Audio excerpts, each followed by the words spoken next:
யாரும் முழங்கால் படியிட்டு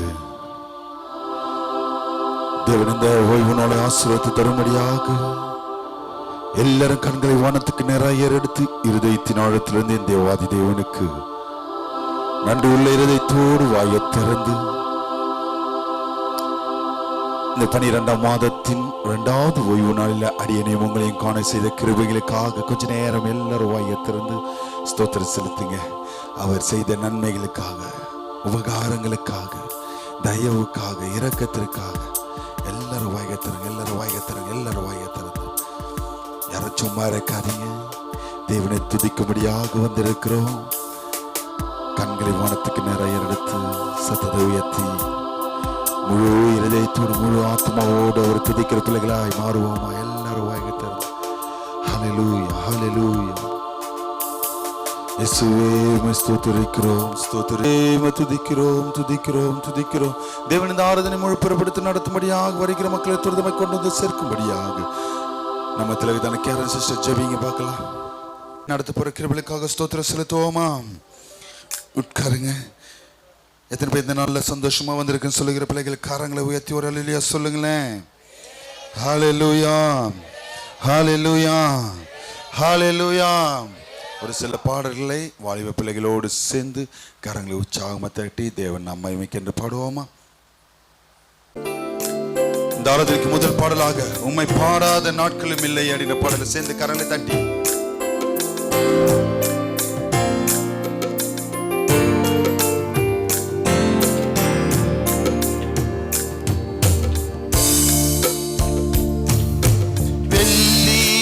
புடமிடும் போல என்னை புடமிட்டு, வெள்ளியை புடமிடும் போல என்னை புடமிட்டு, அதனால் நான் சுத்தமானேனே. பொன்னாக விளங்க செய்தீரே, அதனால் நான் சுத்தமானேனே. பொன்னாக விளங்க படுமா? உம்மை பாடாத நாட்களும் இல்லையே, உம்மை தேடாத நாட்களும் இல்லையே, உம்மை பாடாத நாட்களும் இல்லையே, உம்மை தேடாத நாட்களும் இல்லையே. உம்மை அல்லாமல் யாரை நான் நேசிப்பேன்? உமக்காக அல்லாமல் யாருக்காக வாழுவேன்? உம்மை அல்லாமல் யாரை நான் நேசிப்பேன்? உமக்காக அல்லாமல் யாருக்காக வாழுவேன்? நம்புங்கப்பா உந்தன் பிள்ளையே, நம்புங்கப்பா உந்தன் பிள்ளையே, நம்புங்கப்பா உந்தன் பிள்ளையே, நம்புங்கப்பா உந்தன் பிள்ளையே. உம்மை பாடாத நாட்களும் இல்லையே, உம்மை தேடாத நாட்களும் இல்லையே, உம்மை பாடாத நாட்களும் இல்லையே. கரங்களை தட்டி போடுவோமா?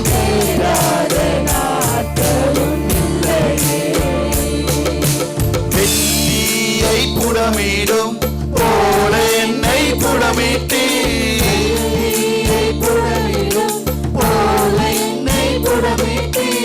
அதனால் நான் சுத்தமானேனே. என்னை பொன்னாக விளங்க செய்ய போகிறவரே, அதனால் நான் சுத்தமானேனே. பொன்னாக விளங்க செய்தீரே, உம்மை பாடாத நாட்களும் இல்லையே, உம்மை தேடாத நாட்களும் இல்லையே. சேர்ந்து பாடுவோமா? உம்மை பாடாத நாட்களும் இல்லையே, உம்மை தேடாத நாட்களும் இல்லையே. பொருத்தனைகள் நிறைவேற்றி ஸ்தோத்திரங்கள் செலுத்துவேன், ஸ்தோத்திரங்கள் செலுத்துவேன். ஆராதித்து உம்மை உயர்த்துவேன். நம்புங்கப்பா உந்தன் பிள்ளையை நாங்கள் ஆராதித்து உம்மை உயர்த்துவேன். உம்மை உயர்த்துவேன். நம்புங்கப்பா உந்தன் பிள்ளையை. உம்மை பாடாத நாட்களும் இல்லையே, உம்மை தேடாத நாட்களும் இல்லையே, உம்மை பாடாத நாட்களும் இல்லையே. உம்மை தேடாத நாட்களும் இல்லையே. உபவாசித்து உடலை ஒடுக்கி, உபவாசித்து உடலை ஒடுக்கி, ஒவ்வொரு நாளும் நான் ஜெபிக்கணுமே, ஒவ்வொரு நாளும் நான் ஜெபிக்கணும். கலவை தட்டி பாடுமா? ஜெப ஆவி ஊற்றுமையா, ஜெபிக்கணும் ஜெபிக்கணும். Yes, Lord. ஜெப ஆவி ஊற்றுமையா, ஜெபிக்கணும் ஜெபிக்கணுமே. ஸ்தோத்திர பலி விண்ணப்ப ஜெபம், ஸ்தோத்திர பலி சேர்ந்து பாடுவோமா? கரவை தட்டி. ஜெபம். எந்நேரமும் நான் நேரெடுக்கணும், எந்நேரமும் நான் நேரெடுக்கணும். ஜெப ஆவி ஊற்றுமையா, ஜெபிக்கணும் ஜெபிக்கணுமே. ஜெப ஆவி ஊற்றுமையா, ஜெபிக்கணும். திறப்பின் வாசலில் நீர்க்கணுமே, திறப்பின் வாசலில் நீர்க்கணுமே.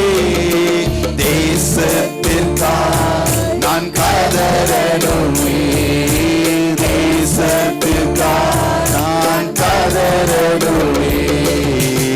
ஜெப ஆவி ஊற்றுமையா, ஜெபிக்கணும் ஜெபிக்கணுமே. ஜெப ஆவி ஊற்றுமையா, ஜெபிக்கணும்.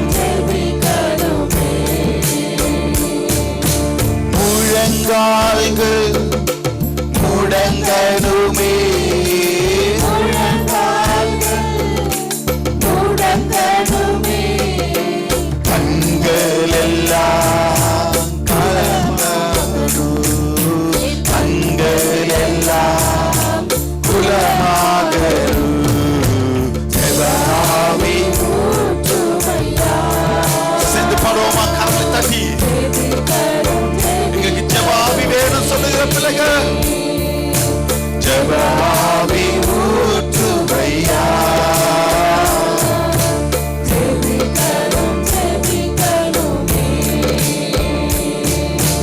தானியேல் போல மூன்று வேளையும், தானியேல் போல மூன்று வேளையும் தவறாமல் நான் ஜெபிக்கணுமே, தவறாமல் நான் ஜெபிக்கணுமே.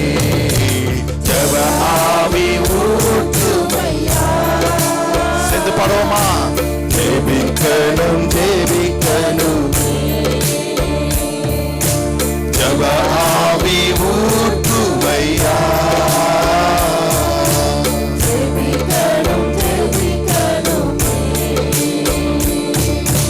உலகை மறந்து சுயம் வெறுத்து, உலகை மறந்து சுயம் வெறுத்து, உம் பாதத்தில் நான் கிடக்கணுமே, உம் பாதத்தில் நான் கிடக்கணும். சேர்ந்து போடுவோமா? ஜெப ஆவி ஊற்றுமையா,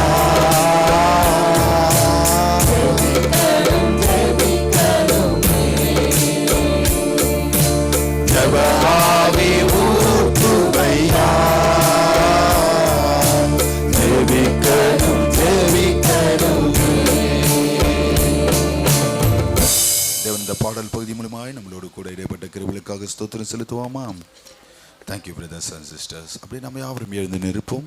ஒரு சங்கீத பகுதிக்கு நேராய் கடந்து செல்வோம். நம்ம திலக்கு தான் அருமையான சிஸ்டர் கேரன் விக்கி அவர்கள் வந்து சங்கீதங்களை வாசிப்பாங்க. சங்கீதங்களின் புஸ்தகம் தாவீதின் சங்கீதம் 66ஆம் சங்கீதம். மாறி மாறி சத்தத்தை உயர்த்தி வாசிப்போமா? சங்கீதம் தெரிந்து கொள்ளப்பட்ட சங்கீதங்களின் புஸ்தகம் 66. சங்கீதம் 66. பூமியின் குடிகளே, நீங்கள் எல்லோரும் தேவனுக்கு முன்பாக கெம்பீரமாய் பாடுங்கள்.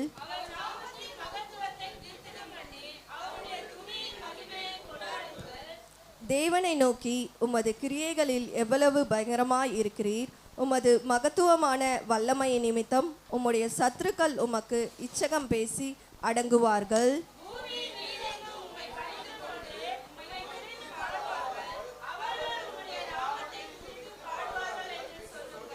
தேவனுடைய செய்கைகளை வந்து பாருங்கள். அவர் மனுபுத்திரரிடத்தில் நடப்பிக்கும் கிரியைகளை பயங்கரமானவர்.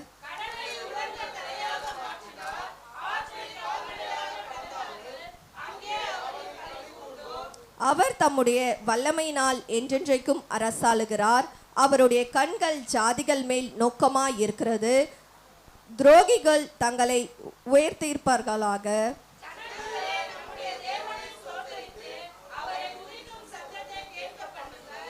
அவர் நம்முடைய கால்களை தள்ளாட ஒட்டாமல் நம்முடைய ஆத்துமாவை உயிரோடே வைக்கிறார்.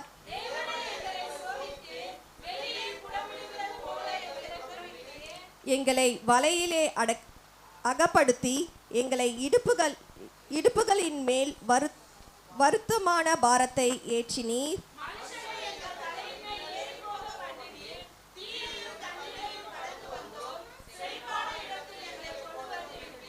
சர்வாங்க தகன பணிகளோடே உம்முடைய ஆலயத்துக்குள் பிரவேசிப்பேன்.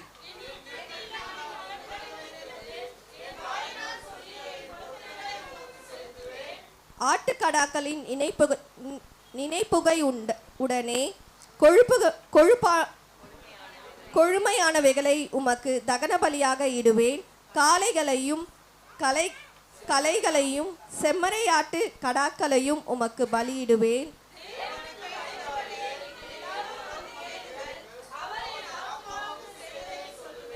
அவரை நோக்கி என் வாயினால் கூப்பிட்டேன், என் நாவினால் அவரை புகழ்பட்டார்.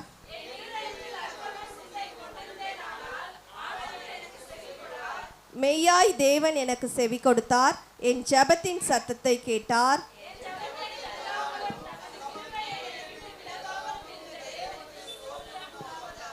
ஆமென். Thank you sister. நாம் யாவரும் ஒருமனப்பட்டவர்களாய் 10ஆம் வசனத்தையும் 20ஆம் வசனத்தையும் நிறுத்தி நிதானமாய் சத்தத்தை வைத்து வாசிப்போம். தேவனே,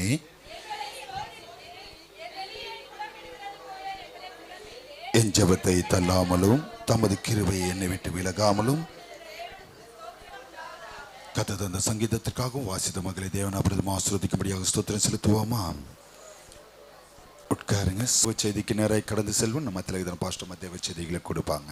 ஹல்லேலூயா, ஹல்லேலூயா, ஹல்லேலூயா.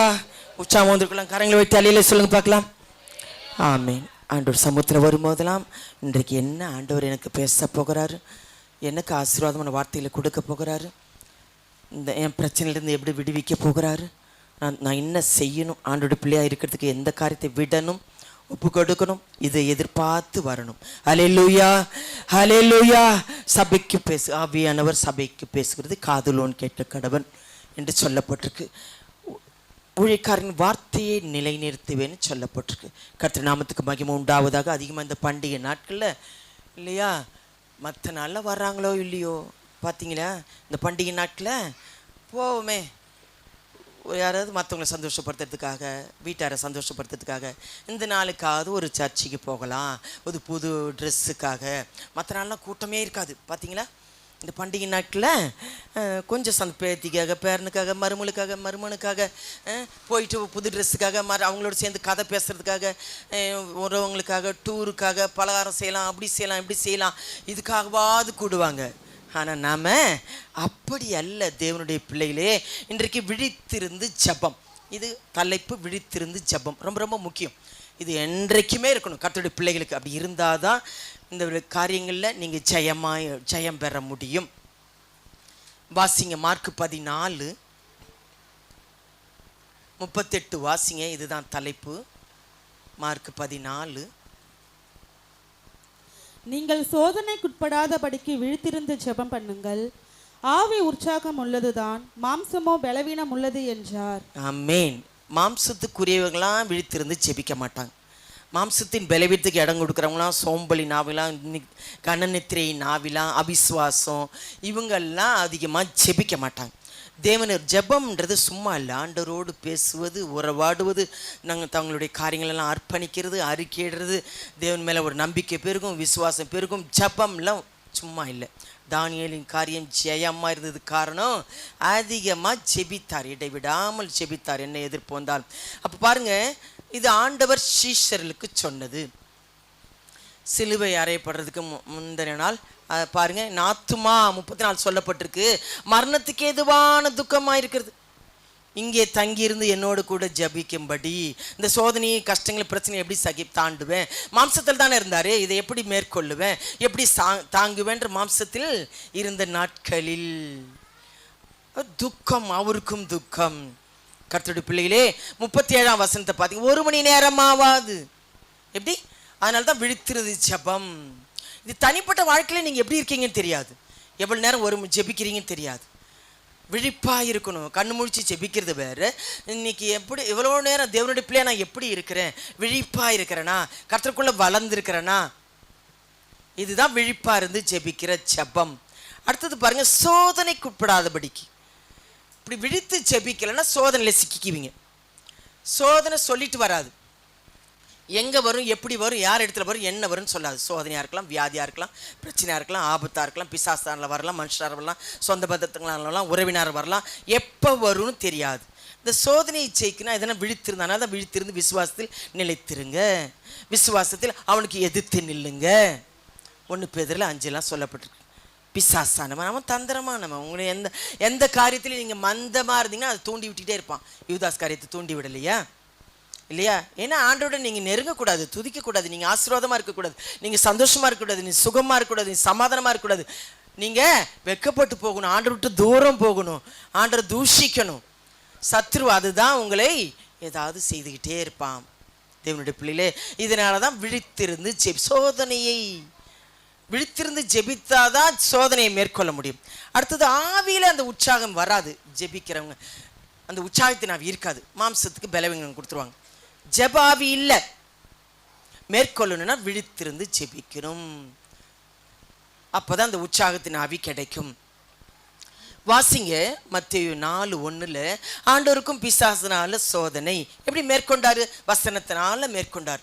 இப்படி சொல்லப்பட்டிருக்கே அப்படின்னு ஆண்டவர் வசனத்தினால பிசாசை மேற்கொண்டான்னு சொல்ல. பிசாசினால் சோதிக்கப்படும்படிக்கு யோபு சோதிக்கலையா? உத்தமத்துக்காக. அதனால சோதனை எதனால வருது? உத்தமத்துக்காக வருதா? நம்மளை மேற்கொள் சில சோதனைகள் நம்மளை உறுதிப்படுத்தும், ஸ்திரப்படுத்தும். சோதித்த பின் யோபு சொல்றார், சுத்த பொன்னாக விளங்குறதுக்காக சோதனை வரும். நம்மை பிரகாசிக்கத்தக்கதான விசுவாசத்தில் ஸ்திரப்படுத்தத்தக்கான நல்ல ஜெபிக்கிறதுக்காக சில சோதனைகளை அனுமதிப்பார். அப்போதான் ஆண்டவரேன்னு ஜெபிக்க வருவாங்க. இப்போ பாருங்கள், வரும்போது தான் ஆண்டவர் வேணும், இல்லைன்னா வேணாம். லூக்கா 21 பார்த்தீங்கன்னா, இனி வரும் சம்பவிக்க போகிறவர்களுக்கு நீங்க தப்பித்து கொள்ளும்படி. வாசிங்க 21:36. ஆகையால் இனி சம்பவிக்க போகிற இவைகளுக்கெல்லாம் நீங்கள் தப்பி மனுஷகுமாரனுக்கு முன்பாக நிற்க பாத்திரவான்களாக எண்ணப்படுவதற்கு எப்பொழுதும் ஜெபம் பண்ணி விழித்திருங்கள் என்றார். இதுக்கு தாங்க சொல்றவர், ஏதாவது கண்ணி, ஏதாவது பிரச்சனை, ஏதாவது சோதனை ஆண்டு விட்டு பிரிச்சிடும். ஆண்டவர் நெருங்கக்கூடாது பண்ணிடும். நீங்கள் சிக்கிக்குவீங்க. அவன் தந்திரமானவன். உங்கள் மாம்சத்தை இச்சையிலே விழுந்துருவீங்க, மந்தத்தில் விழுந்துருவீங்க, அசிரத்தத்தில் விழுந்துருவீங்க, அவிசுவாசத்தில் விழுந்துருவீங்க. பயவிதமான பயம், கலக்கம், துக்கம், பிரச்சனை யார் மூலம் எப்போ வரும்னு தெரியாது. உங்கள் விசுவாசத்தை கெடுக்கும்படி வரும். அதனால தான் விசுவாசம் சோதிக்கப்படும் சொல்லப்பட்டிருக்கு. ஹல்லேலூயா, ஹல்லேலூயா. 6:12 பார்த்தீங்கன்னா, அதிலே ராமுழுது ஆண்டவர் ஜெபித்தாராம். இரவெல்லாம் பிதாவை நோக்கி ஜெபிக்கிறவராக இருந்தார். அந்த அளவுக்கு இல்லைனாலும் தேவ சமூகத்தில் இரவல் அதிகமாக எவ்வளோ ஜெபிக்கிறீங்களான்னு தெரியாது. ஆண்டவர் சொந்த உங்கள் பிரச்சனை கஷ்டங்கள் எல்லாவற்றையும் சொல்லுங்க, இருதயத்தை ஊற்றி செபிங்க. ஆண்டவர் இந்த பிரச்சனை எப்படி மேற்கொள்றது, எனக்கு பலன் இல்லை, எனக்கு துதிக்க முடியல, எனக்கு செபிக்க முடியல, இந்த கஷ்டத்தில் என்ன விடுதலை கொடும். அன்றோடு முழங்கால் படிட்டு ஜெபிக்கிறவங்க தான், இந்த விழித்திருந்து ஜெபிக்கிறவங்க தான் சோதனைகள் எல்லாம் மேற்கொள்ள முடியும். சோதனையை என்ன சோதனை நீங்கள் புரிஞ்சிக்க முடியும். மனுஷால் வருகிற சோதனையா, தேவன் அனுமதிக்கிற சோதனையா, நீங்களே கீழ்ப்படியாத உள்ள சோதனைகளான்னு மேற்கொள்ள முடியும். ஹல்லேலூயா, ஹல்லேலூயா. இனி வரும் சம்பவங்கள், பொல்லாத காலங்கள், பொல்லாத கொடிய காலங்கள், அவைகள் எல்லாம் நீங்க தப்பிச்சு கொள்ளணும்னா எப்பொழுதும் ஜெபம் பண்ணி விழித்திருந்து ஜெபிக்கணும். ஹல்லேலூயா, ஹல்லேலூயா. 12 பார்த்தீங்கன்னா இன்னும் அதிகமாய் லூக்கா 12ஆம் அதிகாரம் 36ஆம் வசனத்தை வாசிங்களேன். தங்கள் எஜமான் கல்யாணத்திலிருந்து வந்து தட்டும்போது உடனே அவருக்கு திறக்கும்படி எப்பொழுது வருவார் என்று காத்திருக்கிற மனுஷனுக்கு ஒப்பாகவும் இருங்கள். என்ன சொல்லப்பட்டிருக்கு? எப்பொழுது வருவார்? எஜமான் கல்யாணத்திலிருந்து வந்து தட்டும் போது. புத்தியுள்ள ஸ்திரீகளை பார்த்துறோம்ல, கன்னிகளை குறித்து பார்க்குறோம்ல, விழித்திருக்கலாம அந்த அபிஷேகத்தை காத்து கொள்ளலைன்னா இது ஆண்டவருடைய வருகையை பற்றி சொல்லப்பட்டு. நான் எப்பொழுது வருவேன்னு தெரியாது, திருடன் வருகிற மாதிரி வருவேன்னு சொல்றார் 39. வீட்டு எஜமானுக்கு தெரிந்திருக்கு, அதனால் விழித்திருங்கள், எப்போ சொல்லிட்டா வருவான் திருடன். அப்புறம் அடுத்த வசனத்தை பார்த்தீங்கன்னா, அந்தபடி நீங்கள் நினையாத நேரத்தில் மனுஷகுமாரன் வருவார், அதனால தான் ஆயத்தமாக இருக்கணும். எதுக்காக உங்களை சபையில் வைத்து விழித்திருந்து ஜெபம் பண்ணுங்க, பைபிள் படிங்க, ஜபங்களுக்கு வாங்க, சபையில் இப்படி இருங்க, நல்லா துதிங்க, தேவசமத்தில் காத்துருங்க, நல்லா ஆராதிங்க. எதுக்காக? சபை எடுத்துக்கொள்ளப்படும். சபையை தான் ஆண்டவர் அவர் மனவாட்டியாக சபை, அலங்கரிக்கப்பட்ட சபை, உங்களை அலங்கரிக்கும்படி தான் இங்கே வைத்திருக்கிறார், அலங்கரிக்கிறார். ஒவ்வொருத்தருக்கும் ஒரு தாளந்துகள் கிருபைகள் இருக்கு, அதை நீங்கள் அனல் மூட்டி எழுப்பணும். அது உங்களுக்குள்ளே தெரியாது. நல்லா ஜெபிக்கிறவங்களா இருப்பீங்க, நல்லா துதிக்கிறவங்களா இருப்பீங்க, சபையை தாங்குகிறவங்களா இருப்பீங்க, சபைக்கு உறுதுணையாக இருப்பீங்க, விசுவாசத்தில் நல்ல ஜெப வீரர்களாக இருப்பீங்க, நல்ல வேதத்தில் அதிகமாக எடுத்து படிக்கிறவர்களாக இருப்பீங்க, ஊழியக்காரரை தாங்குகிறவர்களாக இருப்பீங்க. இப்படி தாளந்துகள் ஒவ்வொருத்தருக்கும் ஒரு கிருபை வரங்கள்லாம் இருக்குது. அது அனல் மூட்டி எழுப்பணும், மங்கி போகக்கூடாது. இப்போ பாருங்க, நான் எந்த நேரத்தில் எந்த நாழிகையில் வருவேனோ அதுக்கு ஆயத்தமாகும்படி விழித்திருந்து ஜெபம் பண்ணுங்க. தூங்கிட்டீங்கன்னா கைவிட, நீங்கள் மந்தமாக இருந்தீங்கன்னா, ஆண்டு அறிஞ்சிக்காமல் இருந்தீங்கன்னா, ஆண்டோடைய வருகை சத்தத்தை கேட்க முடியாது, அவருடைய சத்தத்தை கேட்க முடியாது. எப்போ வருவேன்னு தெரியாது, திருடனை போல வருவேன், இந்நேரத்தில் வருவேன்னு தெரியாது. அப்புறம் பார்த்தீங்கன்னா 38 2ஆம் சாமத்திலோ 3ஆம் சாமத்திலோ அப்படியே இருக்க கண்டால் பாருங்க, நீங்க நித்திரை பண்ணுகிறது என்னன்னு ஆண்டவர் சொன்னார், 1 மணி நேரமாவது. அப்போ பாருங்க, ஆண்டரோடு நீங்க நல்ல ஒரு உறவுல இருந்தாதான் ஆயத்தமா இருப்பீங்க, அவருடைய ஆசீர்வாதத்தை ருசிக்க முடியும், எல்லா சோதனை மேற்கொண்டு ஜெயம் பெற முடியும். ஆவியில உற்சாகமா இருக்கணும். மாம்சத்துக்கு மட்டும் இடம் கொடுத்தீங்கன்னா உற்சாகத்தின் ஆவியை இழந்து போயிடுவீங்க. ஹல்லேலூயா. இது வருகை பற்றி, விழித்திருந்து ஜெபிக்கிறத பற்றி, அதுக்காக தான் சபையில் உங்களை கர்த்தருடைய பிள்ளைகளை வைத்து ஆயத்தமாக்குறாரு, உங்களை நிரப்புகிறாரு, உங்களை பரிசுத்தப்படுத்துகிறாரு, சத்தியத்தினால கழுவுறாரு, ஜபத்தினால கழுவுறாரு, விசுவாசத்தினால பரிசுத்தமாக்குகிறாரு. விசுவாசத்தில் அவள் இருதயங்களை அவர் சுத்தமாக்கி, வார்த்தை விசுவாசத்தோடு கேட்டாதான் உங்களுக்கு சுத்தம் கிடைக்கும். தேவனுடைய பிள்ளைகளே, ஜபத்தினால பரிசுத்தமாகும். இங்கே வந்தால் நல்லா ஆராதிக்கணும். தேவ பிரசனம் இறங்குகிற இடம். என்னை ஏன் நிரப்பலை, என்னை ஏன் தொடலை, புதிய ஆண்டுக்குள்ள போகிறதுக்குள்ள புதிய காரியங்களை வாழ்க்கையில செய்யும் ஒரு தீர்மானத்தோடு போகணும். ஹல்லேலூயா, ஹல்லேலூயா. சகரியா ஏன் இந்த மணவாளன் வருகிறார்? ஆனால் விழித்திருங்க. சகரியா 4:3ஆம் அதிகாரம் 3-4 வாசித்தீங்கன்னா, அழுக்கு வஸ்திரம் யோசுவா எனில் அழுக்கு வஸ்திரம் தரித்தவனாய், நம்ம பாவத்திலும் அக்கிரமத்திலும் இருந்த நம்மளை ஞானஸ்தானம் எடுத்து இவைகளை நான் கழுவி இங்கே ஞானஸ்தான சபையில் வைத்து, உங்களை எதுக்காக வைத்திருக்கிறார்? பரிசுத்தமாக்கி பரலோக ராஜ்யத்துக்கு ஆயத்தமாக்குறார். பரலோகத்தின் ஆசீர்வாதம், தேவனால் உண்டாகிற ஆசீர்வாதம் உங்களை நிரப்பப்பட. வாசிங்க சகரியா 3ஆம் அதிகாரம் 3-4 வாசிங்க. யோசுவாவெனில் அழுக்கு வஸ்திரம் தரித்தவனாய் தூதனுக்கு முன்பாக நின்றிருந்தான். அவர் தமக்கு முன்பாக நிற்கிறவர்களை நோக்கி, இனிமேல் இருக்கிற அழுக்கு வஸ்திரங்களை களைந்து போடுங்கள் என்றார். பின்பு அவனை நோக்கி, பார், நான் உன் அக்கிரமத்தை உன்னிலிருந்து நீங்க செய்து உனக்கு சிறந்த வஸ்திரங்களை தரிப்பித்தேன் என்றார். அடுத்த வசனத்தை வாசிங்கம்மா. அவன் சிரசின் மேல் சுத்தமான பாகையை வைப்பார்களாக என்றார். அப்பொழுது சுத்தமான பாகையை அவன் சிரசின் மேல் வைத்து அவனுக்கு வஸ்திரங்களை தரிப்பித்தார்கள். கர்த்தருடைய தூதன் அங்கே நின்றான். இதுதாங்க, இது தேவனால் கொடுக்கிற வஸ்திரம். பல விதமான அசுத்தமான காரியங்களே ஆண்டவர் அறியாம, ஜீவனுள்ள தேவனை அறியாமல், சத்தியத்தை தெரியாமல் எங்கெங்கேயோ இருந்த நம்மளை ஞானஸ்தனால கழுவி, ஆவியினால் கழுவி, ஜபத்தினால கழுவி, சத்தியத்தினால கழுவி உங்களை எதுக்காக ஆயத்தமாக்குறார்? பரலோக அவரோடு கூட வைத்து கொள்ளும்படி, அவரோடு கூட கொண்டு போகும்படி, எல்லாவித அவருடைய ஆசீர்வாதத்தில் நீங்கள் ருசிக்கும்படி, சமாதான சந்தோஷத்தில் நிரப்பப்படும்படி, சுகமாய் இருக்கும்படி. தேவனுடைய பிள்ளைகளே, அழுக்கு வஸ்திரம், கல்யாண வஸ்திரம், வஸ்திரங்களை கலைந்து போடுங்கள், நான் உன் அக்கிரமத்தை நீக்கி. அப்புறம் சிறந்த வஸ்திரத்தை அவர் தரிப்பிக்கிற யார்? இது நம்ம கொடுத்திருக்கிற விலையேற பெற்ற வஸ்திரத்தை சொல்ல வரல, அவர் நமக்கு தரிப்பிக்கிறார், வஸ்திரங்களை உடுத்துகிறார்.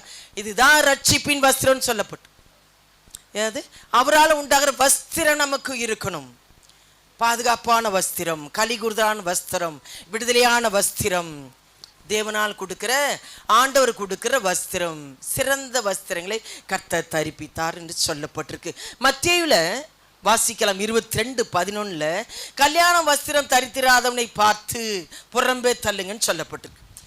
சில காரியங்கள் கம்பெனிக்குன்னு ஒரு ரூல்ஸ் இருக்குது, ஸ்கூலுக்குன்னு ஒரு ரூல்ஸ் இருக்குது, அங்கங்கே யூனிஃபார்ம் ட்ரெஸ் இருக்குது. தேவனுடைய பிள்ளைகளே, இதே மாதிரி பாருங்க, நமக்குன்னு தேவனுடைய பிள்ளைகளுக்குன்னு ஒரு வஸ்திரம் ஆண்டவர் ரட்சிப்பின் வஸ்திரத்தை நமக்கு உடுத்துகிறார். வாசிங்க மத்தேயு. விருந்தாளிகளை பார்க்கும்படி ராஜா உள்ளே பிரவேசித்த போது கல்யாண வஸ்திரம் தரித்திராத ஒரு மனுஷனை அங்கே கண்டு, சிநேகிதனே, நீ கல்யாண வஸ்திரம் இல்லாதவனாய் இங்கே எப்படி வந்தாய் என்று கேட்டான். அதற்கு அவன் பேசாமல் இருந்தான். அடுத்த வசனத்தை வாசிங்க. அப்பொழுது ராஜா பணிவிடைக்காரரை நோக்கி, இவனை கையங்காலும் கட்டி கொண்டு போய் அழுகையும் பற்கடிப்பும் உண்டாயிருக்கிற புறம்பான இருளிலே போடுங்கள் என்றார். ஆமென். இது சிறந்த வஸ்திரம். ஏன் கல்யாண வஸ்திரம்? பரலோகராஜ்யத்துக்கு ஆயத்தமா இருக்கிறவங்க இந்த வஸ்திரம் இருக்கணும் எப்போதும். அது சும்மா இல்லைங்க, நல்ல பாதுகாப்பு, ஒரு களி கூறுதல், மகிழ்ச்சி, பெலன், துக்கத்தில் இருக்கிற சந்தோஷம். அதனால தான் இந்த ரட்சிப்பின் வஸ்திரம் இல்லை. கர்த்தருடைய பிள்ளைகளே, இந்த வஸ்திரத்தை காத்து கொள்ளணும். அவர் கொடுக்கிற வஸ்திரம். உன்னத பாட்டில் 5 பார்த்தீங்கன்னா, 5ஆம் அதிகாரம் 2ஆம் வசனத்தில், நான் நித்திரை செய்தேன், இருதயமோ எப்படி விழிப்பா இருக்குது. இருதயம் எப்போதும் விழிப்பா இருக்கணும் ஆண்டவரோட. ஆண்டவரோட உறவுலையும், பேசுகிறதுலையும், ஜெபிக்கிறதுலையும், துதிக்கிறதுலையும், வேத வாசிக்கிறதுலையும். அப்படி இருந்தால் தான் சரியானபடி இந்த சோதனையெல்லாம் சிக்கிக்க மாட்டீங்க, மாம்ச பலவீனத்துக்கு இடம் கொடுக்க மாட்டீங்க. அதிலே 3ஆம் வசனத்தை வாசிங்களேன். உன்னத பாட்டு 5ஆம் அதிகாரம் 3ஆம் வசனத்தை வாசிங்க. என் வஸ்திரத்தை கழற்றி போட்டேன், நான் எப்படி அதை திரும்பவும் உடுப்பேன்? என் பாதங்களை கழுவினேன், நான் எப்படி அவைகளை திரும்பவும் அழுக்காக்குவேன்? மறுபடியும் அழுக்காக்க கூடாது. மறுபடியும் உளையான சேத்துல விழுந்துடக்கூடாது. பன்றி கழுவப்பட்ட சேத்துல விழற மாதிரி இருக்கக்கூடாது. பின்மாற்றம் இருக்கக்கூடாது. பழைய ஜீவியம் நம்மளை தொடரக்கூடாது. அசுத்தமான காரியங்கள் இருக்கக்கூடாது. நான் கழுவினேன், அழுக கழட்டி போட்டேன். நம்மளை சுத்தமாக்கிறவங்க மறுபடியும் நம்ம அசுத்தங்களுக்குள்ள போகக்கூடாது. பிசாசுக்கு அதான் வேலை, அவன் இழுத்துட்டு போறதான் வேலை. நீங்க ஆசீர்வாதமா இருக்கக்கூடாது, மகிழ்ச்சியா இருக்கக்கூடாது. இதுதான் அவனுடைய வேலை. இதில் நான் கழட்டி போட்டேன். இதை நான் எப்படி மர்மோ சுலமித்தியால் சொல்றாங்க. சாலமோன் ஞானி எழுதுகிற இந்த காரியங்கள், தாவீதின் மகன், தேவனுடைய பிள்ளையிலே. ஏசாயா 61:10 தான். அதனால தான் அவர் நமக்கு மணவாளன், மணவாட்டியை சபைக்கு அலங்கரிக்கும்படியாய் ரட்சிப்பின் வஸ்திரத்தை நான் உங்களுக்கு உடுத்துவேன். ஸ்பெஷலாக கல்யாணத்தில் பார்த்தீங்கன்னா மணமகன் மட்டும் ஸ்பெஷலாக ரொம்ப அலங்காரமாக இருப்பாங்க.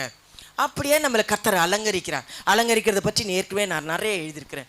சாந்த அமைதியில் உள்ள ஆவி இல்லையா, அவர் வல்லமை நம்ம தரிக்கிறார், வஸ்திரங்களை நம்ம அலங்கரிக்கிறான்னு சொல்லப்பட்டு. ஏசாயா 61 வாசிங்க, 10 வாசிங்க. கர்த்தருக்குள் பூரிப்பாய் மகிழ்கிறேன், என் தேவனுக்குள் என் ஆத்துமா களி கூர்ந்திருக்கிறது. மணவாளன் ஆபரணங்களினால் தன்னை அலங்கரித்துக் கொள்கிறதற்கும் மணவாட்டி நகைகளினால் தன்னை சிங்காரித்துக் கொள்கிறதற்கும் ஒப்பாக அவர் ரட்சிப்பின் வஸ்திரங்களை எனக்கு உடுத்தி நீதியின் சால்வையை எனக்கு தரிப்பித்தார். இது யார் தரிப்பிக்கிறது? தேவன் நமக்கு தரிப்பிக்கிற ஆசீர்வாதம். ஆண்டவர் கொடுக்கிற வஸ்திரம், சிறந்த வஸ்திரம், ரட்சிப்பின் வஸ்திரம் அவர் எனக்கு உடுத்தி. அதுக்கு ஒப்பாக தேவனுடைய பிள்ளையிலே மணவாட்டிக்கு களி கூறும்படி ஸ்பெஷலாக இருப்பாங்க இல்லையா. மணப்பெண் எப்படி இருப்பாங்க? நல்லா அலங்கரிப்பாங்க. இந்த அழிந்து போகிற இந்த இதுக்கு ஒப்பிட்டு பேசுகிறார் ஆண்டவர் சபையை. அப்போதான், அதனால தான் நேசிக்கிறார். சபையை உலாவுகிறார், சபையில வாசம் பண்றார், சபையில இறங்குகிறார், சபையில மகிமையான காரியங்களை செய்கிறார், சபையில வல்லமையா இறங்குவா. இங்கே ஒரே ஆவி ஒரே மனம் ஆண்டவர் ஊற்றுகிற நிரப்புகிற இடம். அதனால தான் ஒருமனப்பட்ட ஆவினால் துதிங்க, ஆராதிங்க, கைத்தட்டுங்க, அர்ப்பணிங்க, தேவனும் பிரசன்னத்துக்குள்ள நிரம்புங்க. என்னை நிரப்பாண்டவர், என்னை தொடு ஆண்டவர், என்னை கழுவாண்டவர்னு கேட்கணும். ஹல்லேலூயா, ஹல்லேலூயா. அதனால தான் தேவ பிரசன்னத்தை உணர முடியல, தேவ பிரசன்னத்தை நிரப்பிக்கொள்ள முடியல, உங்களை வெறுமையாக்க முடியல, உங்களை பாத்திரமாய் அர்ப்பணிக்க முடியல, உங்களை கலிகுற முடியல. இந்த வஸ்திரம் இருக்கான்னு பாருங்க. இந்த காலவெல்ல வெளிப்படுத்தல் 2:25 பார்த்தீங்கன்னா, உங்களுக்குள்ளதை பற்றி கொண்டிருங்க, நான் வரும் அளவும். வாசிங்க, வெளிப்படுத்தல் 2:25. உங்களுக்குள்ளதை நான் வருமளவும் பற்றி கொண்டிருக்கிறேன். இதுதான் சொல்றார். ஒவ்வொருத்தருக்கும் ஒருடைய கிருபை, ஒவ்வொருத்தருக்கும் ஒரு ஆசீர்வாதம், ஒவ்வொருடைய தாளந்துகள் கர்த்தர் கொடுத்திருப்பார். அதை அனல் மூட்டி எழுப்பணும், மங்கி போகிறதா இருக்கக்கூடாது. கர்த்தருடைய பிள்ளைகளே, அதை பற்றி கொள்ளுங்க, அதை காத்து கொள்ளுங்க, அதை இழந்து போயிடாதீங்க, அதை விட்டுறாதீங்க, பற்றி கொண்டுருங்க. ஏசாயா 64:7 பார்த்தீங்கன்னா, விழித்து கொண்டு பற்றி கொள்ளுறவன் இல்லை, நோக்கி கூப்பிடுகிறவன் இல்லை, பற்றி கொள்ளும்படி விழித்து உறுதியாய் பற்றி கொள்ளணும். அவங்க தான் பூரண சமாதான சந்தோஷ சுகம் கிடைக்கும். ஆண்டவரால் உண்டார் சந்தோஷம். அது பூரணம் இல்லை, உறுதி இல்லைன்னு அர்த்தம். உண்மை நோக்கி கூப்பிடுகிறவர்களும் உண்மை பற்றி கொள்ளும்படி விழித்து கொள்ளுகிறவர்கள் இல்லை. ஆண்டவர் என்ன வந்தாலும் நம்மை பற்றி கொள்ளுவேன், உண்மை விட்டு விலக மாட்டேன், உண்மை குறைமான காரியங்களை செய்ய மாட்டேன், உண்மை விட்டு தூரம் போக மாட்டேன், உண்மை துக்கப்படுத்த மாட்டேன். இது உறுதியாக இருக்கிறவங்களுக்கு தான் பற்றி கொள்ளும்படி விழித்து கொள்ளுகிறவன் இல்லை. என்னால் தான் விழிப்பாக இருந்து ஆயத்தமாக இருக்கணும், விழித்திருந்து ஜெபிக்கணும். சோதனையை மேற்கொள்ளணும்னா, ஜெயம் பெறுனா விழித்திருந்து ஜெபிக்கிறது ரொம்ப ரொம்ப முக்கியம். ஹல்லேலூயா, ஹல்லேலூயா. அப்படி விழித்திருந்து ஜெபிக்கலைன்னா, யோவான் 10:10 பார்த்தீங்கன்னா, திருடவன் கொல்லவும் அழிக்கவுமே வருகிறான். உங்களை ஈஸியாக திருடிட்டு போயிடுறான். அவங்க இருக்கிற தாளந்தாக இருக்கட்டும், ஆசீர்வாதமாக இருக்கட்டும், சமாதானமாக இருக்கட்டும், சுகமாக இருக்கட்டும், சந்தோஷமாக இருக்கட்டும், எந்த ஒரு காரியத்தையும் நுழைஞ்சி உங்களிடத்திலிருந்து எடுத்துகிட்டு போயிடுவான். அதனால தான் ஆண்டவர் சொல்கிறாரு. வாசிங்க 10:10 யோவான். திருடன் திருடவும் கொல்லவும் அழிக்கவும் வருகிறானே அன்றி வேறொன்றுக்கும் வரான். நானும் அவைகளுக்கு ஜீவன் உண்டாயிருக்கவும் அது பரிபூரணப்படவும் வந்தேன். ஆமென். இதுதாங்க ஆண்டவர் செய்கிற காரியங்கள்.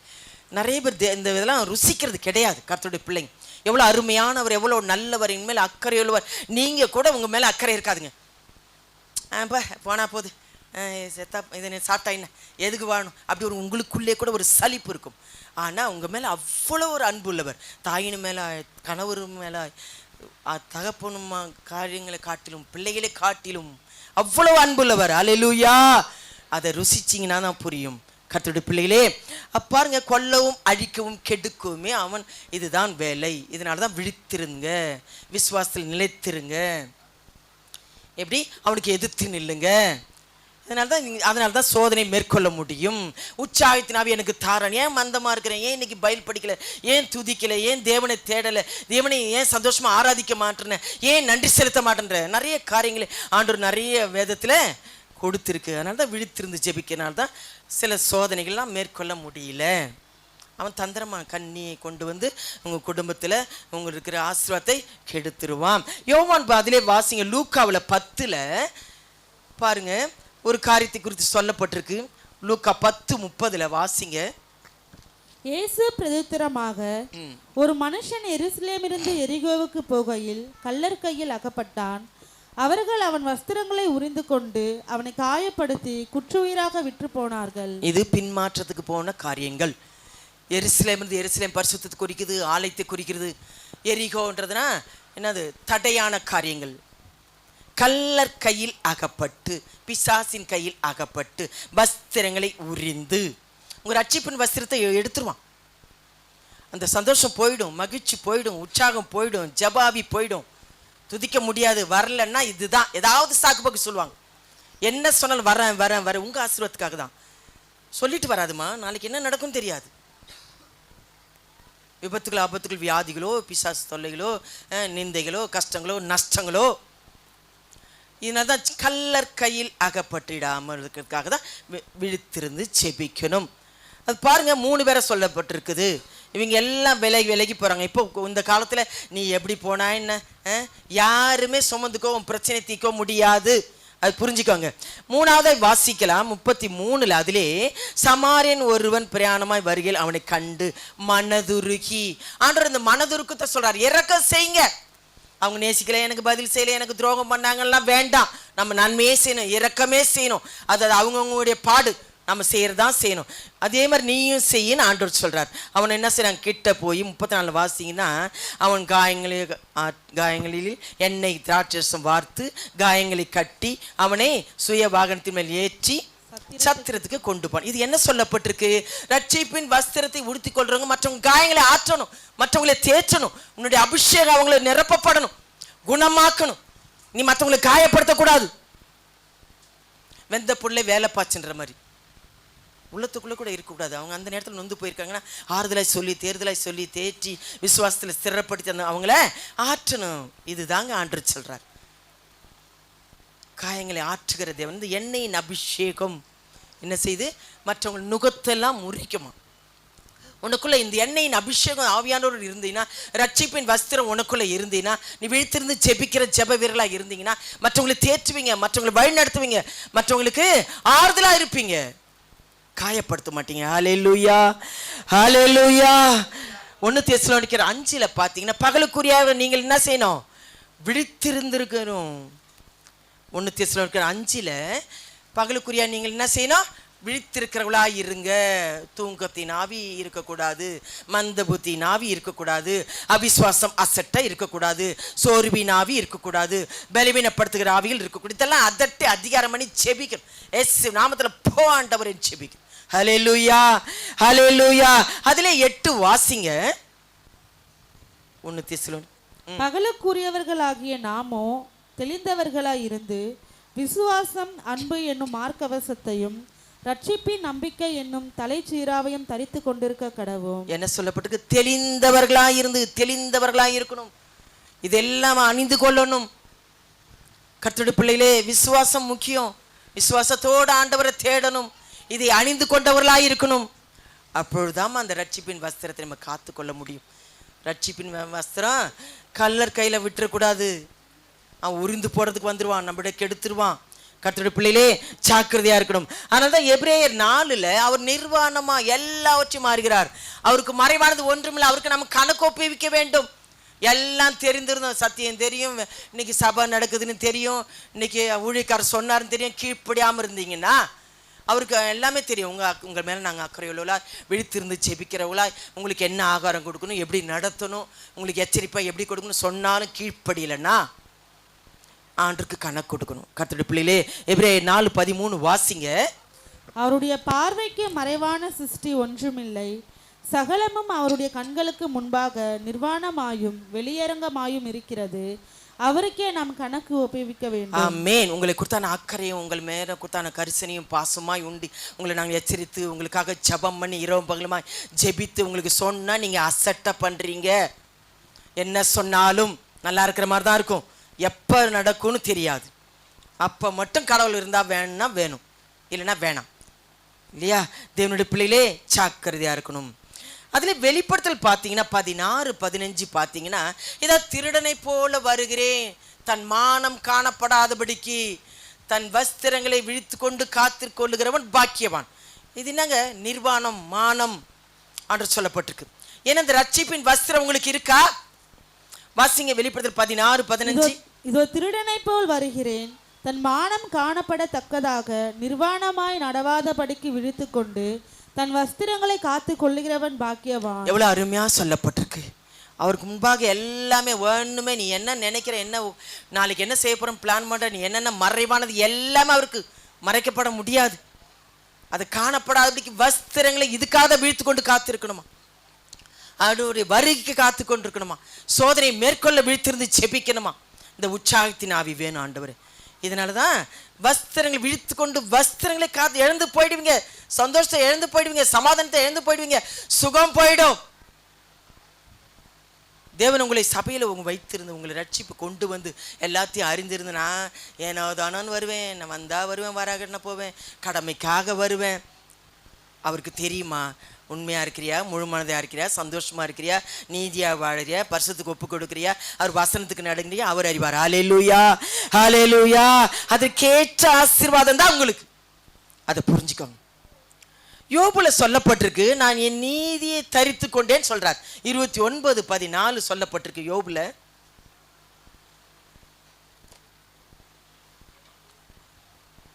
வாசிங்க 29:14.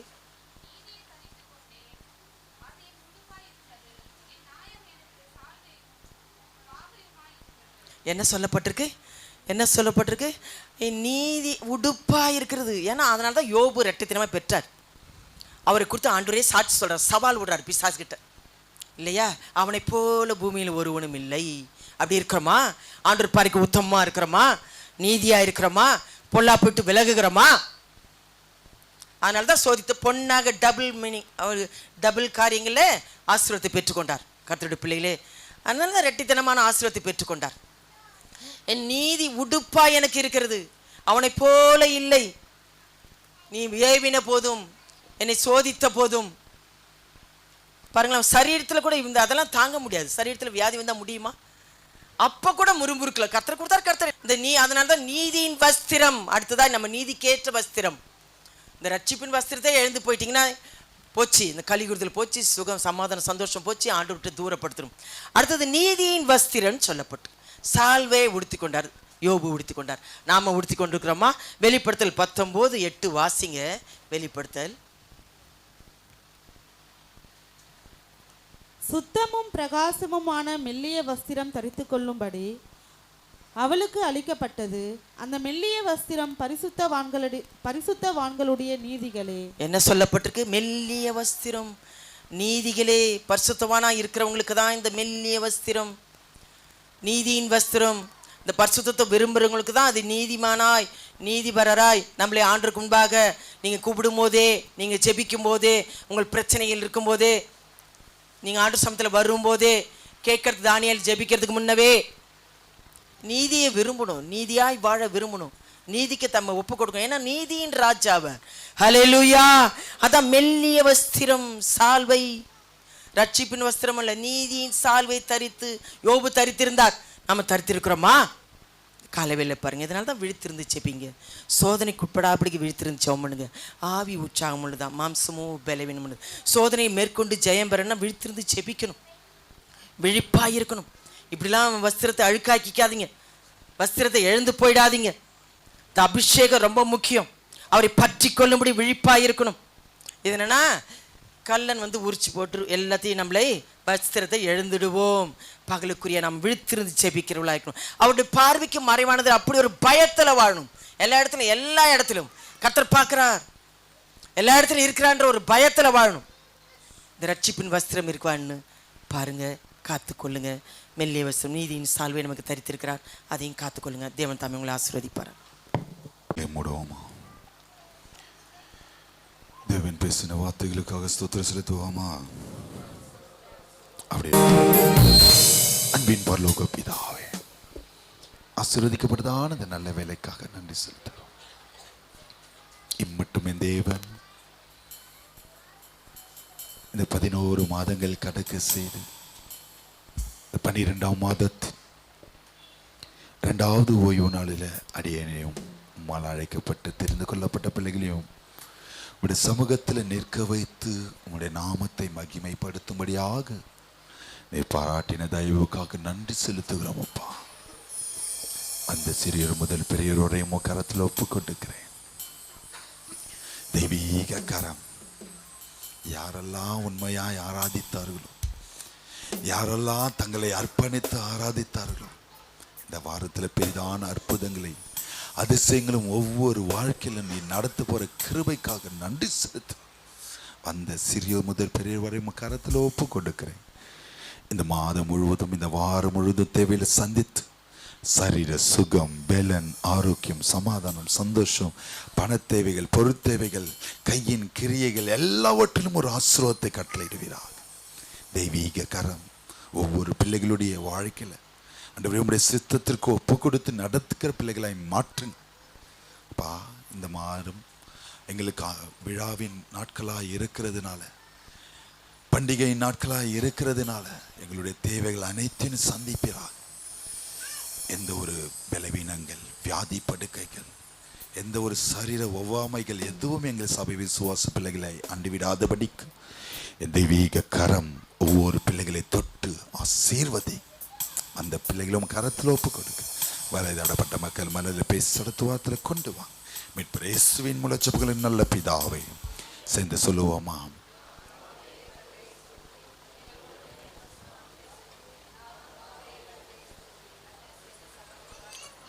நம்முடைய கர்த்தராகிய இயேசு கிறிஸ்துவின் கிருபையும் பிதாவாகிய தேவனுடைய அன்பும் பரிசுத்த ஆவியானவருடைய அன்யோன்ய ஐக்கியமும் இன்று மட்டும் சதா காலம் நம் அனைவரும் கூட இருப்பாராக. ஹல்லேலூயா, ஹல்லேலூயா.